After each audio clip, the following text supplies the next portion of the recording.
लेकिन मुझे एक किस्सा याद आ रहा है। मजाज उर्दू के एक बहुत बड़े शायर थे और उनका सेंस ऑफ ह्यूमर भी बहुत मशहूर था।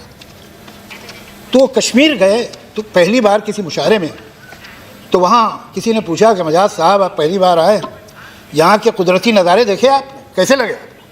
कहले भाई बहुत अच्छे लगे, और ये बीच में पहाड़ वहाड़ आ गए वरना और भी दिखाई देते। तो यही कह सकता हूँ कि बीच में बहुत सारे एडजॉर्नमेंट आ गए थे,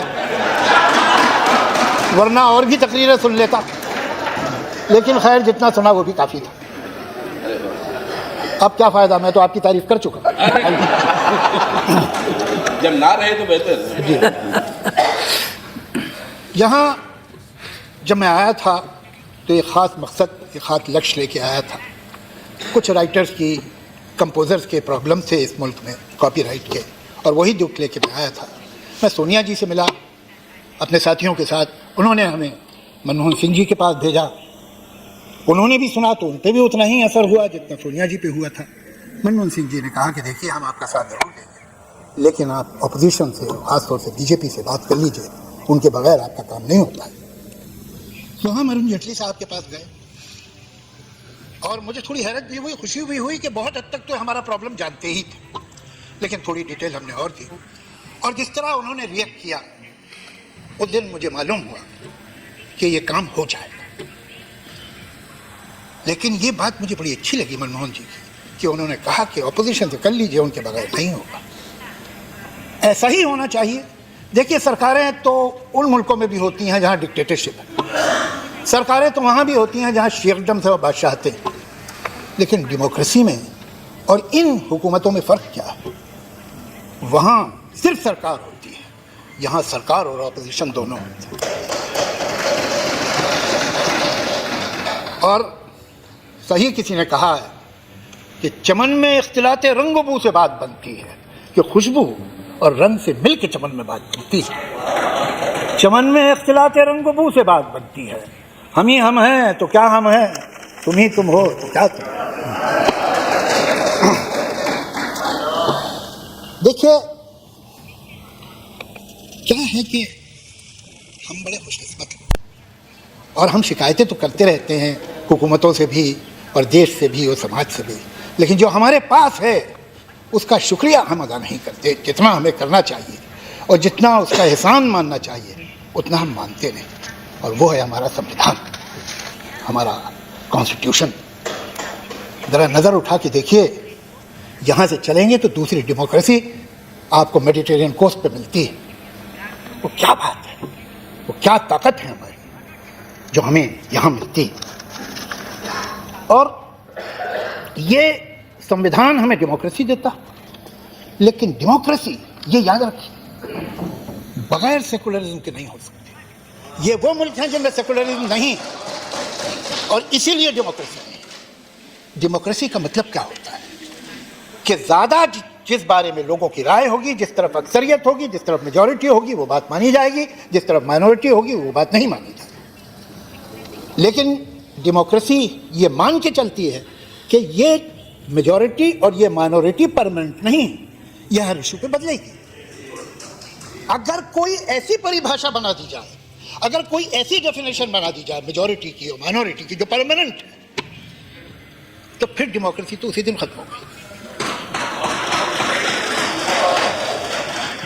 हम अगर सेकुलरिज्म की बात करें, हम अगर सेकुलरिज्म को बचाने की कोशिश करें तो किसी एक वर्ग या दूसरे वर्ग पे कोई एहसान नहीं कर रहे। हमको सेकुलरिज्म इसलिए बचाना होगा कि इसके बगैर डेमोक्रेसी ही नहीं बन सकती। लेकिन मैं ऐसा विश्वास रखता हूँ कि हमारे देश में ये बहुत बड़ा अचीवमेंट है, हमारे बहुत से अचीवमेंट हैं। हम जब आज़ाद हुए तो शायद सुई बनाने के काबिल नहीं थे, आज हम एक इंडस्ट्रियल कंट्री हैं। बहुत बड़ी पावर है, बहुत बड़े अचीवमेंट्स हैं हमारे, शायद इससे भी ज़्यादा हो सकते थे, लेकिन जितने हुए वो भी बहुत थे। लेकिन सबसे बड़ा अचीवमेंट ये है कि हमने अपनी ज़मीन की धरती में जनतंत्र को उतार दिया। उसकी जड़ें इतनी गहरी कि उखड़ नहीं सकती, ये मुमकिन नहीं। ये बहुत बड़ा तोहफा है जो हमारे बुजुर्गों ने हमें दिया है। और एक तरफ ये डेमोक्रेसी, एक तरफ ये कमाल का संविधान, और दूसरी तरफ एक ऐसा मुल्क, एक ऐसी आबादी जिसमें 50% लोग जो है वो 27 साल की उम्र से नीचे, जहां 35 करोड़ लोग यंग हैं, 10 साल और 25 साल के बीच में। ये एक यंग मुल्क है, इतनी एनर्जी है इसके पास अच्छा कानून है, इसके पास एनर्जी है, इसके पास इल्म है, टैलेंट है, कैलिबर है। मैं ऐसा मानता हूं, इसलिए नहीं कि मैं हिंदुस्तानी हूं, इसलिए कि ये सच बात है कि एवरेज हिंदुस्तानी का आईक्यू बहुत अच्छा होता है। वो पढ़ा लिखा ना हो, वो गांव में रहता हो, वो जबान टूटी फूटी बोलता हो, लेकिन उसकी अक्ल है, वो नादान नहीं।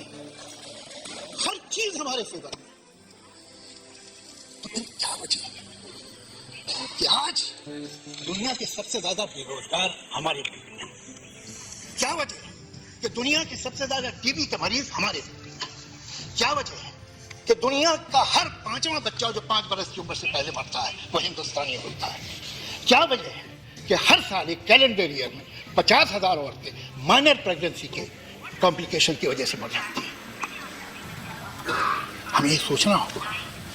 ये शक्ति, ये कानून, ये सिस्टम सब हमारे पास हैं, तो हम तरक्की, डेवलपमेंट करना चाह रहे हैं तो कौन सा, किसका डेवलपमेंट, किसके लिए और किसकी कीमत?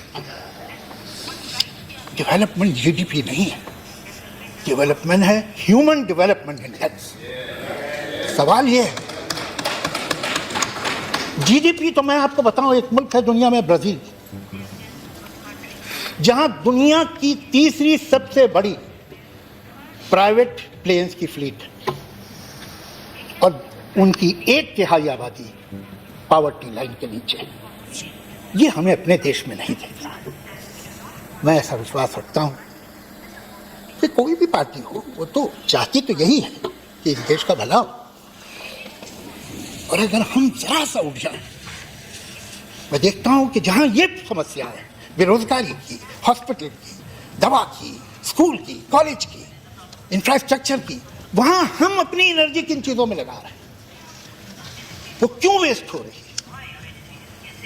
आए दिन कुछ ऐसी बात सुनने को आती है जो न सुनते तो अच्छा था। अभी 2-3 दिन पहले एक साहब है जिन्हें ख्याल हो गया कि वो नेशनल लीडर है, हालांकि हकीकत ये है कि वो हिंदुस्तान की एक स्टेट आंध्रा, कि एक शहर हैदराबाद, कि एक शहर, उस शहर के मोहल्ले के लीडर है। उन्होंने ये कहा कि वो भारत माता की जय नहीं कहना चाहते, नहीं कहना, इसलिए कि संविधान उन्हें नहीं कहता है। संविधान तो उन्हें शेरवानी पहनने को भी नहीं कहता और टोपी लगाने को भी नहीं कहता।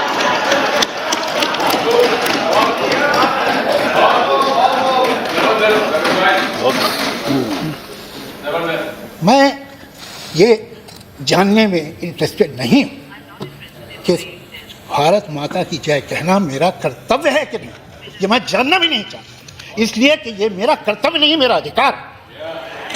और मैं कहता हूं भारत माता की जय, भारत माता की जय, भारत माता की जय। कि कौन लोग, मैं इस बात को और इनके इस ख्याल को जितने सख्त वक्त मुमकिन है, जो एक्सपंज ना उनमें कंडेम करता हूं। और मैं इतनी ही सख्ती से एक और नारे को भी कंडेम करता हूं जो अक्सर हिंदुस्तान के शहरों में बोला जाता है, मुसलमान के 2 स्थान, कब्रिस्तान या पाकिस्तान। मैं उसे भी कंडेम करता हूं। अब हम रुक नहीं सकते, वक्त रुकता नहीं, या तो हम आगे जाएंगे या पीछे जाएंगे। हमें फैसला करना है। हम इस दोराहे पे, जिन मुल्कों में, जिन समाजों में अक्लमंद वो है जो तजुर्बे से सीखे, लेकिन उससे ज्यादा अक्लमंद वो है जो दूसरे के तजुर्बे से सीखे। देख लीजिए, जिन मुल्कों में धर्म का बड़ा बोला भाला है, जिन मुल्कों में ये यकीन है कि गुजरा हुआ जमाना बड़ा अच्छा था, जिन मुल्कों में ये ख्याल है कि जो हम कह रहे हैं वही ठीक है, सब तेरे सिवा काफिर, आखिर इसका मतलब क्या, सर फिरा दे इंसान का ऐसे खप से मजहब क्या। जिन मुल्कों में ये खप, वो कहाँ गए जहाँ बात पर जबान कटती है, जहाँ आप एक लफ्ज बोल दें जो धर्म के खिलाफ हो, मजहब के खिलाफ हो, तो फांसी दे दी जाती है। वो मुल्क हमारी मिसाल बनने चाहिए। या वो कि जहाँ हर तरह की आज़ादी, जहाँ last temptation of Jesus Christ भी बन सकता है। कौन से मुल्क सही है? कहाँ इंसान आराम से है? कहाँ गंदगी है? ये दो रहा है। आजकल जिसे हम फ्रिंज कहते हैं, वो फ्रिंज दिन ब दिन बड़ी होती जा रही है और उसकी ज़रूरत नहीं है। मैं शायद मेरे कुछ दोस्त मुझसे नाराज़ भी हों इस बात, लेकिन ये मैं दिल से समझता हूँ कि इस सरकार में बड़े काबिल लोग भी मौजूद हैं और जो बहुत अच्छा काम करते हैं वो कर सकते हैं, लेकिन उनके ऊपर ये बहुत बड़ी जिम्मेदारी है कि ये सो कॉल्ड फ्रिंज, जो कि न सिर्फ मामूली लीडर्स हैं बल्कि MLA भी हैं, MP भी हैं, मिनिस्टर ऑफ स्टेट भी हैं और कभी कभी मिनिस्टर भी हैं, वो इनको काबू में लेकर। इसलिए जावेद साहब जी, मजबूरन मेरी नज़र घड़ी पे है। मैं भी मानता हूँ सर, वक्त अच्छा नहीं है। मैं बिल्कुल आपके साथ हूँ। तो मैं यही उम्मीद करूँगा